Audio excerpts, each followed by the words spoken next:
दिवाळीला मी शेवची भाजी बनवली, जे मिस्टरांना एवढी आवडली, नाहीतर सतत माझ्या भाजीला नावच ठेवत असतात. चला म्हटलं त्याची रेसिपी आज मी तुमच्यासोबत शेअर करते. सकाळी सकाळी मिस्टर इथे पैसे मोजत होते, त्यांना म्हटलं माझ्यासाठी आणले का? अरे वा किती छान आहे तुम्ही.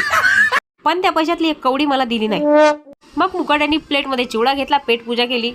आर्यन मला म्हणत होता, मम्मी तुझ्याकडे एखादी काळी व्हायची क्रीम आहे का? त्याने असं का म्हटलं. हा व्हिडिओ जर तुम्हाला पूर्ण पाहायचा असेल तर माझ्या युट्यूब चॅनलवरती तुम्ही जाऊन पाहू शकता, लिंक आली आहे.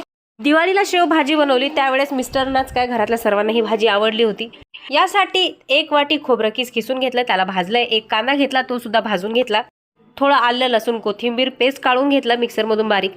तेल तापवलं, त्यामध्येच हळद तिखट मीठ टाकून दिला आणि गॅस बंद केला. त्यानंतर मसाला मिक्स करून घेतला. रशापुरतं पाणी टाकलं, कारण आमच्या इथे जॉईंट फॅमिली आहे त्यामुळे रसा जास्त लागतो. उकळी आल्यानंतर त्यामध्ये शेव ऍड केले आणि आपली शेवभाजी तयार. तोंडाची चव निघून गेली असेल, काहीतरी नवीन खायची इच्छा होत असेल तर नक्कीच ही भाजी तुम्ही ट्राय करू शकता.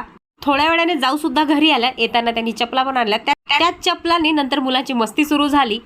तर असा होता माझा आजचा दिवस. ब्लॉग आवडला असेल तर लाईक फॉलो करायला विसरू नका.